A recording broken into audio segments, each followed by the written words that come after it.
Ethan sat in the pilot's chair of his small starship, the Silver Dawn. The hum of the engines filled the cabin, steady and familiar, like the heartbeat of an old friend.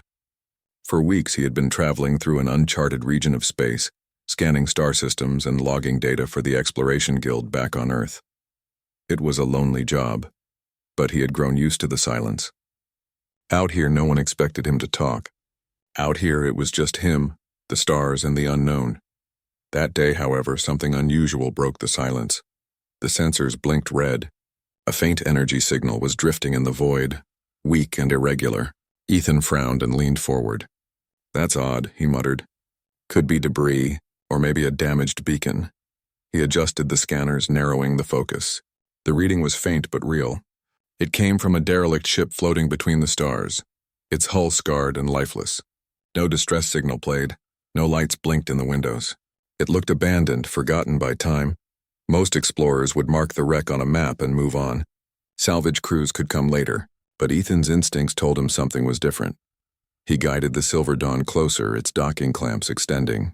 As his ship connected with the wreck, a metallic shudder echoed through the cabin. He pulled on his suit and helmet, checked the oxygen supply, and entered the airlock. When the doors opened, silence greeted him, silence deeper than the vacuum itself. The corridors were dark, filled with drifting dust and fragments of broken panels. The ship had clearly seen battle. Blaster scars stretched across the walls and twisted doors hung half open as if torn apart by force. Ethan moved carefully, his boots magnetized to the floor. His flashlight cut through the shadows, beam landing on scattered tools, burned-out consoles, and cracked screens. The ship seemed long dead, but then he heard it, a faint sound.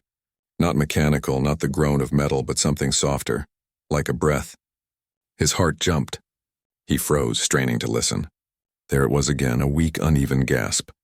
He followed the sound through a half-collapsed passageway, stepping over loose wires and fragments of glass.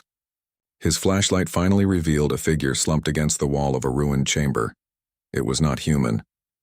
The figure was tall, slender, with skin that glimmered faintly under the beam, as though tiny crystals rested beneath the surface. Her hair flowed like silver threads, tangled and dull, and her clothes were torn, revealing bruises and the exhaustion of starvation. Her eyes were closed, but her chest rose and fell in shallow breaths. For a moment, Ethan simply stood there. He had read about aliens, of course. Humanity had encountered a few species during its expansion into the galaxy, though most contacts were tense, sometimes unfriendly. Never had he been this close to one, especially not one so fragile, so clearly in need. His training told him to be cautious. Aliens were unpredictable, and he had no idea what species she was. But his humanity, the part of him that could never walk past suffering, made the choice for him. He knelt beside her and activated his suit's medical scanner. The reading showed severe malnutrition, dehydration, and oxygen depletion. She was dying. Ethan unhooked a water capsule from his belt and pressed it to her lips. At first she did not respond. Then with trembling effort she sipped, her throat moving slowly as she swallowed. Her eyelids fluttered open just a little. Her eyes were luminous, pale blue with faint golden rings that glowed faintly in the darkness. She tried to speak, but the words were broken, distorted by weakness and by a translator device clipped to her collar. "Why, help, me?" Ethan felt a weight in his chest. She was asking the one question that mattered most. "Because you need it," he said softly, though he knew she might not understand. He slid his arms carefully under her, surprised by how light she was, as though she had lost half her strength. He carried her back through the dark corridors, step by careful step, until they reached the docking hatch. The Silver Dawn waited, bright compared to the dead wreck. Once inside, he laid her gently on the medical bed in his small infirmary. He removed her broken translator, setting it aside, and connected her to the ship's life support monitor. Slowly, he fed her nutrient solution through a straw, only drops at first. She winced, but swallowed. Hours passed as he worked. He cleaned wounds, patched bruises, and gave her measured doses of fluid. She remained weak, slipping in and out of consciousness. Each time her eyes opened, they settled on him with confusion, as if she could not understand why a stranger was saving her. Ethan kept talking anyway, his voice calm and steady. "You're safe here. Rest. I'll keep you alive." It was strange speaking to someone who might not understand a word, but it felt right. He remembered the loneliness he had felt in space. Perhaps she felt the same. When she finally drifted into deeper sleep, Ethan sat back in his chair, exhausted. His eyes wandered to the stars outside the viewport. He had planned for this journey to be nothing more than maps, charts, and empty systems. Now fate had placed a life in his care. He wondered who she was. Where had she come from? What had destroyed her ship? And why had no one else answered her silent cries for help? For now, none of those questions mattered. All that mattered was that she had someone willing to give her a second chance. Ethan leaned forward and adjusted the blanket over her fragile form. Her chest rose and fell with slow, steady breaths. She was alive. And for the first time in a long while, Ethan felt that he was exactly where he was meant to be. Lyra woke slowly, as if rising from the bottom of a deep ocean. Her body felt weak, but the constant pain of hunger and thirst had lessened. Soft light shone above her, and a faint hum of machinery surrounded her. She turned her head slightly and saw the strange walls, smooth gray with blinking panels she did not recognize. This was not her ship. Then her eyes found the human. He sat in a chair beside her, his head bent forward, arms crossed, clearly asleep. His face looked calm, though there were lines of tiredness near his eyes. His suit and boots lay folded on a nearby rack, and he wore simple clothes now, plain but neat. For a long moment, Lyra studied him. She had heard of humans before, though her people rarely crossed paths with them. They were said to be young as a species, adventurous and reckless, but nothing she had heard had prepared her for this. A human had saved her when all hope had been gone. She tried to sit up, but the effort was too much.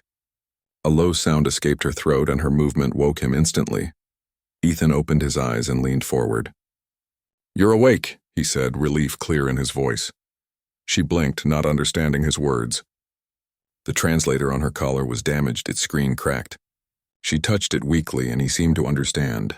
From a drawer, he pulled out a small toolkit and began working on the device. His hands moved with care, steady but quick, as if he had fixed many machines before. After several minutes, he reattached the device and set it back against her collar. A faint tone signaled that it was active again. Lyra swallowed and tried to speak. Her voice was rough, broken. "You help me." "Why?" Ethan smiled faintly. "Because you needed help. That's enough reason." She stared at him, surprised. Among her people, survival often depended on alliances and strength.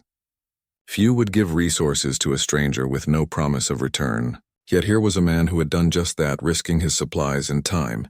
"You, human," she whispered slowly. "Strange," Ethan chuckled softly. "I get that a lot." For the next few hours, he helped her sit up and fed her small portions of soft food. She struggled at first, unused to the taste.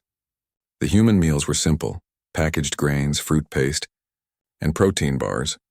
But they filled her empty stomach, and she felt warmth return to her limbs. Sometimes she coughed. Sometimes she grew dizzy, but Ethan never grew impatient. He stayed nearby, holding her steady when she swayed, handing her water when she grew thirsty, and speaking gently even when she did not understand all the words. Over time, the translator adjusted, learning her speech patterns and his. The sentences became clearer, though still imperfect. "Name?" "Ethan?" she asked one evening, pointing to him. He nodded. "Yes, Ethan Cole, explorer." She placed a hand over her chest. "Lyra, daughter of Alarin." He repeated her name carefully, his accent a little rough but kind. "Lyra." Her lips curved in the smallest smile. It had been so long since she had smiled. Days passed and Lyra grew stronger. Each day she managed to walk a little farther inside the ship's narrow halls. Ethan encouraged her, never pushing too hard.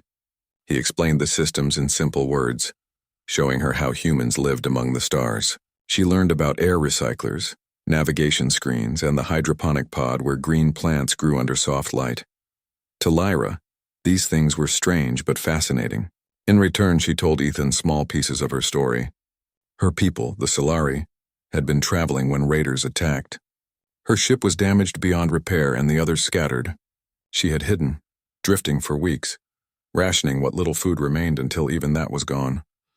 "I thought, stars would be last thing I see," she said softly one night. "But instead you saw me," Ethan replied with a gentle grin. She tilted her head, studying him. "Yes, strange human." Ethan only laughed, and she found herself joining him with a quiet, hesitant laugh of her own. Communication was not always easy. The translator sometimes made errors, turning her words into odd or funny phrases. Once, when she tried to thank him for food, it translated as, "May your feet never melt." Ethan burst into laughter, and Lyra felt embarrassed until she realized he was laughing not at her, but with joy at the moment they shared. Over time, these small mistakes turned into shared jokes. She began to see that humor was a large part of human spirit, lightness even in dark times. Lyra also discovered human kindness in small acts. Ethan always saved the best portion of food for her, even if it meant eating less himself. He adjusted the ship's temperature when she shivered. When she struggled with nightmares, he sat near her bed, speaking in calm tones until she rested again. It was not grand gestures, but steady care. To her, that was rarer and more precious than anything. One day, as she walked slowly through the ship, she stopped at a viewport. Stars stretched endlessly, bright points in the black sea of space. She placed a hand against the glass. "So many," she whispered. "When alone, stars are cold, but now, they shine." Ethan stood beside her, looking out as well. "I've spent a lot of nights staring at them. I thought I was used to the loneliness, but it's different now." Lyra turned to him. "You alone long time?" He nodded. "Explorers spend months, sometimes years, without company. I thought I was fine with it, but now I see how heavy silence can be." She understood well. Loneliness was a weight she had carried until it nearly crushed her spirit. But now, standing here with him, she felt that weight lift. As her strength returned, Lyra began to help around the ship. She repaired small systems using knowledge of alien technology that Ethan did not possess. She adjusted energy flow through the engines, improving efficiency. Her skills impressed him, and together they made the ship run smoother than before.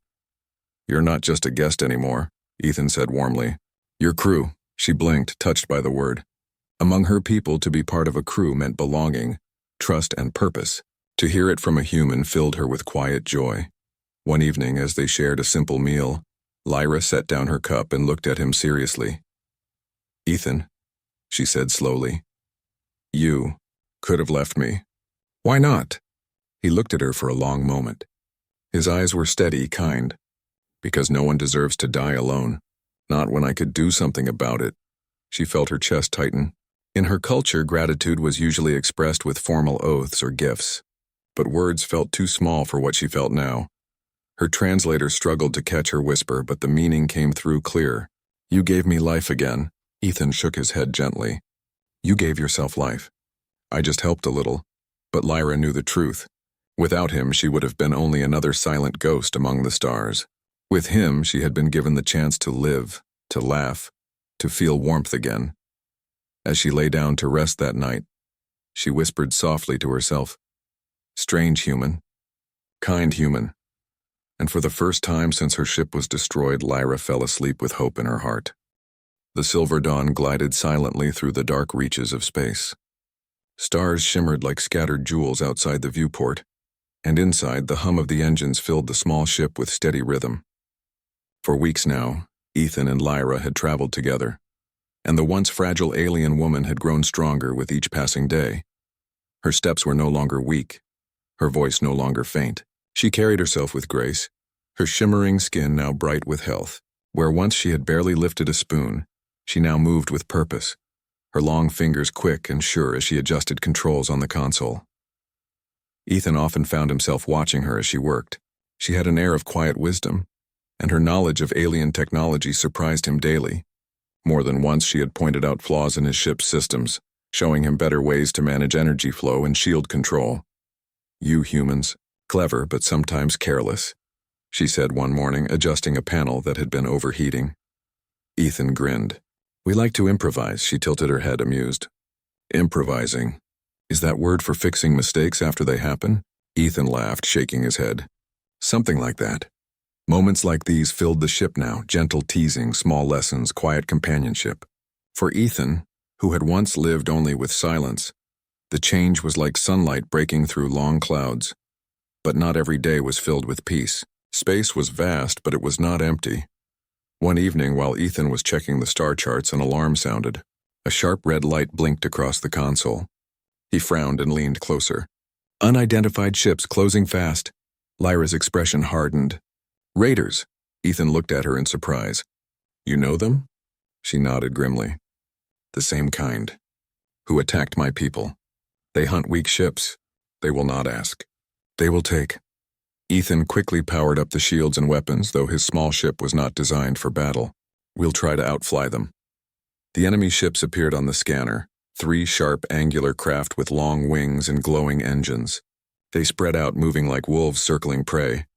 Hold on, Ethan muttered as he pushed the throttle. The Silver Dawn darted forward, engines roaring. Stars streaked into lines as the ship dove through an asteroid field, weaving between massive rocks. The raiders followed, firing bursts of red energy. Explosions lit up the darkness as fragments of stone scattered. The ship shook violently, alarm screaming. Lyra gripped the console, her eyes glowing faintly with determination. Ethan, I can help. He glanced at her. What do you mean? My people. We have gift. Resonance. She placed her hand over the ship's control panel, her skin shimmering with faint light. I can disturb their systems. Not for long, but enough. Ethan hesitated. He did not want to risk her strength. But another blast rocked the ship, and the shields flickered dangerously low. He nodded. Do it, Lyra closed her eyes, focusing. A low hum filled the cabin, not from the ship, but from her. Her body glowed faintly, energy pulsing through her fingers into the console. Outside, the nearest raider ship suddenly shuddered, its engines sparking as it spun out of control and slammed into an asteroid. The second raider veered away, its weapons cutting off. The third continued pursuit, but its aim faltered, shots scattering wide. Ethan seized the chance. Hang on. He twisted the controls, sending the Silver Dawn diving through a narrow gap between 2 massive asteroids. The raider tried to follow, but its wing clipped the rock. Sparks flew, and the ship spun away, retreating into the distance. Silence returned. The alarms dimmed. Ethan let out a long breath and turned to Lyra. She looked pale, her body trembling, but her eyes still glowed faintly. You saved us, he said quietly. She shook her head weakly. We saved each other. Then, exhausted, she leaned back in her chair, closing her eyes. Hours later, when the danger had passed, Ethan sat beside her bed as she rested. She was not badly hurt, only drained from using her strange power. Watching her breathe steadily, Ethan felt something shift in his chest. He had saved her once when she was weak and near death. Now she had saved him. They were no longer just rescuer and rescued. They were partners bound by shared danger and trust. The days that followed grew lighter. Lyra recovered quickly, and together they repaired the damage to the Silver Dawn. Working side by side, they grew even closer. While tightening a panel, Lyra said softly, Among my people, gratitude is not words. Gratitude is loyalty. When someone saves your life, you stand by them forever. Ethan glanced at her, tools in hand. And you feel that way toward me? Her eyes met his, glowing faintly. Yes, but more. I choose it. Not only because you saved me, because you are different. You see me not as weapon, not as burden. You see me as person. Ethan felt warmth rise in his chest. Because you are a person, Lyra, a remarkable one. She looked down, hiding a small smile. As their bond deepened, even small tasks became moments of connection. Lyra taught Ethan alien star maps, showing him routes unknown to humans. He taught her human songs, humming softly as he worked. At first, she tilted her head in confusion, but soon she began to hum with him, her voice clear and beautiful, filling the ship with music. They shared meals, laughter, and stories. Lyra spoke of the great crystal forests of her world, where the air shimmered with color. Ethan spoke of Earth's oceans, vast and blue, with waves crashing against endless shores. You should see it someday, he said, smiling. Perhaps, she replied softly, if you are there. One night, as the ship drifted in quiet space, Lyra stood by the viewport. The stars reflected in her luminous eyes as she whispered, All my life I thought strength meant standing alone, but now I see strength can also mean sharing burdens. Ethan joined her, standing shoulder to shoulder. No one should have to face the stars alone. She turned to him, her voice barely above a whisper. Then I will not anymore. In that moment, a silent promise passed between them. Their journey continued, but everything had changed. The Silver Dawn was no longer just Ethan's ship. It was their ship. Every corner now carried traces of shared laughter, shared danger, and shared trust. And though neither spoke it aloud, Both knew the truth. They were no longer strangers bound by chance. They were companions, two lives tied together, stronger for having found each other in the cold expanse of space. For in saving one another, they had discovered something far greater. The silver dawn drifted closer to a cluster of distant moons, their surfaces glowing softly under the light of a nearby star. For the first time in weeks, Lyra's expression was filled with both hope and unease. She stood on the observation deck, her fingers lightly touching the glass as she watched the moons grow nearer. Ethan approached quietly. "You've been staring at them for hours," he said softly. Lyra turned her luminous eyes toward him. "They are my people, or what remains of them." Her voice was calm, but beneath it a ripple of tension ran like a quiet current. Ethan nodded. "I guessed. You've been searching for them." "Yes," she admitted. "And now?" "They know I live." She paused, biting her lower lip. "They will want me back. I cannot hide from them forever." Ethan placed a hand lightly on her shoulder. "Do you want to go to them?" Lyra's gaze drifted back to the moons. I do not know. I thought I would be glad to see my people again, but I do not know if my heart belongs there anymore." The days that followed were filled with preparation. Ethan helped Lyra plot the course to the Solari Enclave, a small settlement tucked beneath the largest moon's jagged cliffs. Navigation was tricky. Asteroid fields, gravitational anomalies, and remnants of space debris forced careful planning. Lyra worked silently beside him, her focus absolute.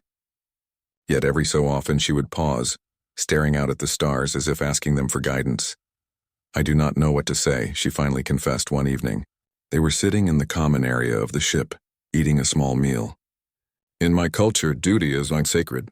I have been trained to obey to serve my people first, but you saved me, and I feel things I do not understand." Ethan reached across the table, taking her hand gently in his. "You do not have to understand it all at once. You just have to be honest with yourself." Her glowing eyes met his. "But what if being honest brings sadness to them? Or to you?" Ethan shook his head, smiling faintly. "Lyra, your life is not theirs to decide. And my life is yours if you want it. No one can force you to make a choice you do not feel in your heart." When they finally reached the moons, Lyra's anxiety grew. The Solari Enclave spread across the jagged cliffs like a city of light and crystal. Structures shimmered, reflecting the twin suns of their system, and alien shapes moved gracefully through the streets and platforms. Lyra stiffened. "They will see me soon." "They will ask "Questions. They may demand I stay," Ethan nodded. "And you will answer as you choose." Landing was tense. As the silver dawn touched the outer docking platform, a group of Solari approached, their expressions alert. They were tall, elegant, their skin shimmering in different shades, their eyes glowing faintly. Lyra recognized the markings immediately, symbols of rank, history, and family. One stepped forward, a woman with silver hair braided tightly against her head. "Lyra," she said, voice calm but firm, "we have been searching for you. Your people feared the worst." Lyra bowed slightly, careful and respectful. "I am alive. Thanks to a human." A murmur ran through the group. The leader's gaze narrowed, scanning Ethan. "A human?" she repeated, disbelief in her tone. "Your kind is young, untested. How did this happen?" Ethan stepped forward, hands raised slightly in peace. "I found her drifting, alone and dying. I helped her because no one deserves to die without hope. That is all." The Solari leader studied him carefully, then turned her gaze to Lyra. "You owe your life to him. That is unusual, even among humans." Lyra swallowed, feeling the tension in the air. Her heart ached. The Enclave expected her to return to serve, to honor her people as tradition demanded. And yet, she could not ignore the life she had begun aboard the Silver Dawn. She turned to Ethan, her glowing eyes soft. "I do not know if my life belongs here or there."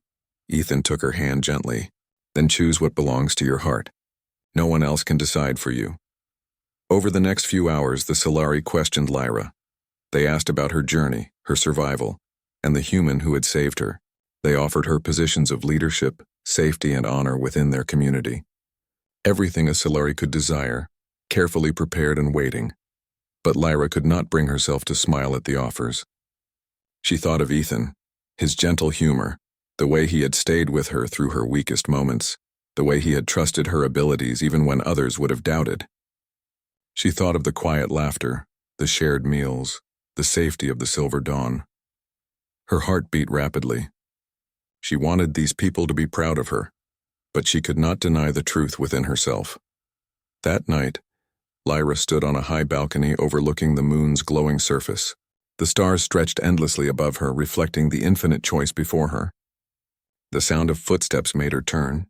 Ethan had followed, quietly standing beside her. "You're thinking about them," he said softly. She nodded. "And about you. And about what I truly want." He looked at her, eyes steady. "And what is that?" Lyra hesitated. Her chest tightened. I do not know if I belong there anymore. But with you, I feel free," I laugh. "I feel alive." Her voice grew soft, almost a whisper. "I do not want to leave you." Ethan's hand brushed hers. "Then you do not have to. You can choose your own life. No one will stop you." Her heart raced. For the first time in weeks, clarity shone through her confusion. She had survived starvation, isolation, and fear. She had found trust, safety, and warmth. And now, she realized, the choice before her was not about duty or obligation. It was about her heart. The next morning, Lyra faced her people. They gathered in the central plaza, their glowing forms silent but alert. The leader approached, her expression unreadable. "Lyra," she said, "your people rejoice that you live, but we see your hesitation. Tell it, where is your loyalty?" Lyra stepped forward, her shoulders straight, her voice steady. "My loyalty is to life itself. I have been given a chance to live again by someone who saw me as more than my past, my weakness or my title. That human saved me." She paused, letting the words settle, "and I choose to stay with him. Not because I am bound by gratitude, but because I want to. Because my heart tells me this is where I belong." A tense silence fell over the plaza. The leader studied her, then nodded slowly. "Then it is your choice. We honor it, though our hearts are heavy. Go, Lyra. Live as you wish." Lyra exhaled softly, a weight lifting from her chest. She turned to Ethan, who had watched silently from the edge of the plaza. His expression was gentle, but pride and relief shone in his eyes. She ran to him, and he caught her in a warm embrace. "You made your choice," he whispered. "Yes," she said, her voice firm now. "I made my choice." Together they looked out at the moons, the stars stretching endlessly above. The galaxy was vast, and danger still existed beyond the safe harbor of the Enclave. But Lyra no longer felt trapped by duty or tradition. She had found her path, and it was beside the human who had saved her. Not because she owed him, but because she truly wished to stay. And in that moment, Lyra understood something profound. Freedom was not the absence of obligation, but the courage to choose your own life. Ethan smiled, brushing a strand of silver hair from her glowing face. "Then we continue together," he said. Lyra nodded, her eyes reflecting the stars. Together. For the first time in a long time, she felt complete. The past was behind her, the choice was hers, and the future, however uncertain, was theirs to face side by side. The morning sun rose over the jagged cliffs of the Solari Enclave, bathing the crystalline structures in golden light. Lyra stood on the balcony of the docking tower, her glowing eyes fixed on the horizon. She had made her choice. She would stay with Ethan, but the final moments of reunion with her people were still ahead. Ethan approached quietly, his hands carrying a small pack of supplies. "Ready?" he asked gently. Lyra turned to him, her expression steady but filled with emotion. "I am ready." Together they descended to the central plaza. The Enclave had gathered again, curious and alert. Whispers ran through the crowd as the Solari recognized the human beside her. His presence was unusual, even daring. But Lyra's calm confidence seemed to calm them all. The leader, silver-haired and regal, stepped forward. "Lyra," she said, voice firm yet gentle, "you have chosen to return to us. But we sense your heart is divided. Speak now. What is your decision?" Lyra took a deep breath. The plaza was silent. Every eye was on her. She looked at Ethan, then back at her people. "I have returned to see you all," she began, her voice clear and strong. "I am grateful for your care and your concern. But my life is no longer bound solely by tradition or duty. It is my choice to live as I wish. And my choice is to stay with him." She gestured toward Ethan. "This human saved me when all hope was gone. He gave me life not out of obligation but out of kindness, and I choose to stay with him, not as payment, not as duty, but because my heart tells me this is where I belong." A ripple of murmurs spread through the crowd. The leader studied her for a long moment, her gaze steady, then nodded slowly. "Then it is your choice," she said. "We honor your decision, though our hearts are heavy. Go, Lyra, live as you wish." Lyra's chest lifted with relief. She turned to Ethan, who smiled softly, pride and happiness shining in his eyes. She ran to him, and he caught her in a warm embrace. The crowd watched, silent but respectful, as the bond between the human and the alien woman was clear for all to see. "Together," Ethan whispered. "Together," Lyra repeated, her voice full of certainty. The next days were filled with preparation for departure. Lyra's people provided supplies, advice about nearby star systems, and warnings of potential hazards. They had accepted her choice, and while some looked somber, others smiled at her happiness. The respect they showed was not given lightly.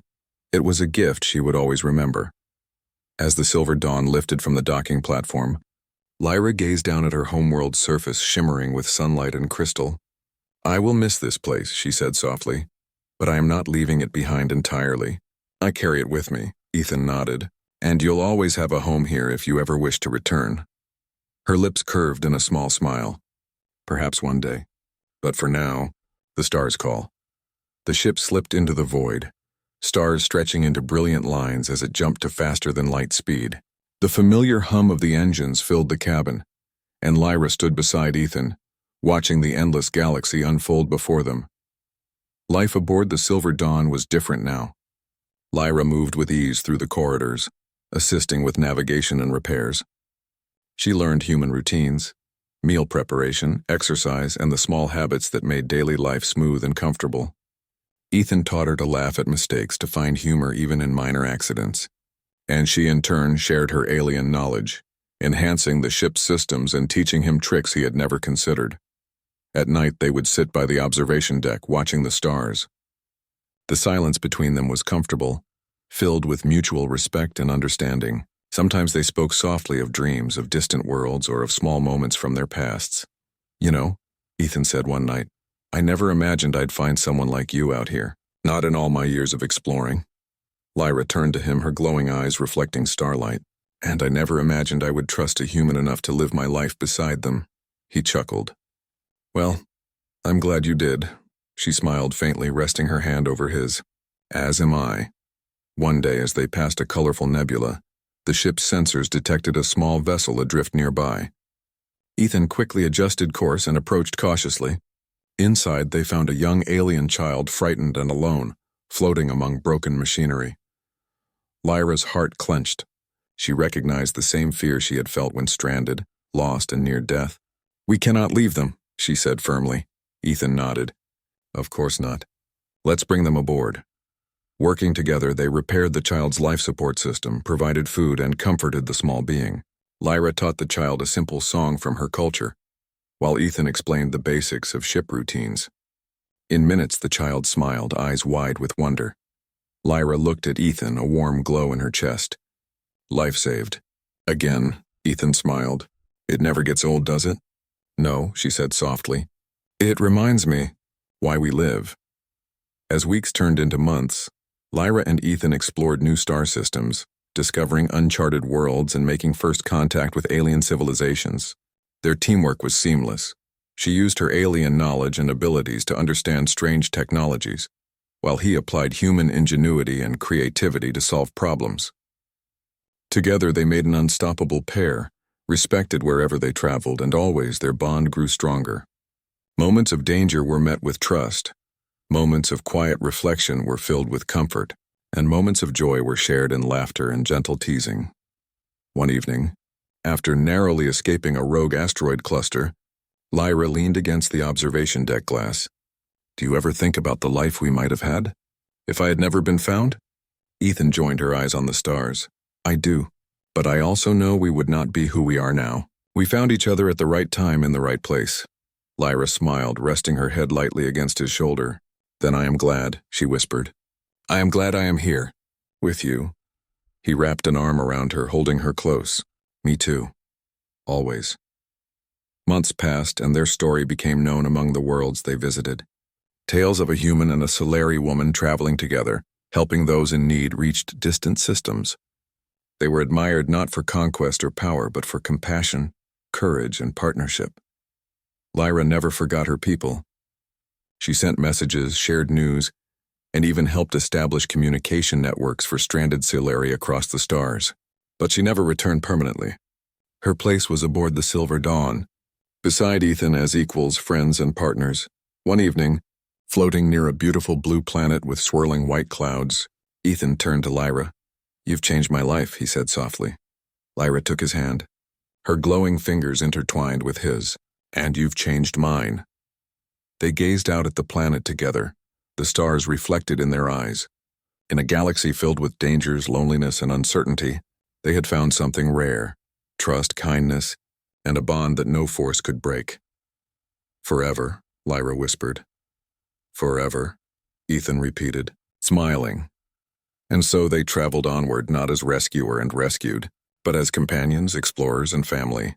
Their journey was far from over, but one truth remained unshakable. In a universe vast and cold, human kindness had created a bond strong enough to endure anything.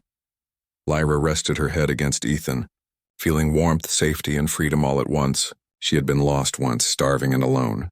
Now she was found, not just alive, but truly home, forever by his side.